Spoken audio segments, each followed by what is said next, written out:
Today I'll walk you through how to create a Google Docs template, even if you're a total beginner or just need a quick refresher.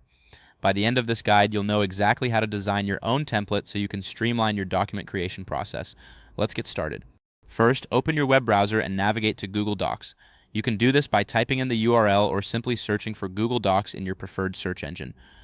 Once you're on the Google Docs homepage, you'll see a variety of options available. Take a moment to familiarize yourself with the layout. Now, the next step is to choose a template. On the Google Docs homepage, look for the template gallery at the top of the page. Here you can browse through various pre-designed templates that Google offers. This is like picking out a ready-made outfit from your closet. It saves time and gives you a great starting point. Once you've selected a template that fits your needs, it's time to edit your template. Click on the chosen template to open it. This is where you can customize the content to suit your specific requirements. Don't worry if your dashboard looks slightly different. The core functions remain the same. Next, in the upper left corner of your screen, click on the File menu. This is where you'll find options to manage your document.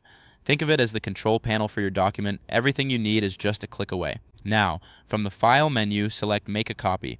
This action allows you to create a duplicate of the template you just opened. It's like photocopying a page from a book. You keep the original intact while working on a new version.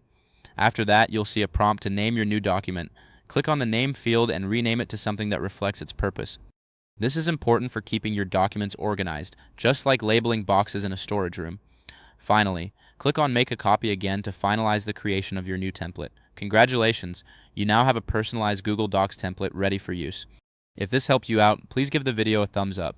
If you run into any issues, leave a comment below. Subscribe for more actionable guides. Thanks for watching.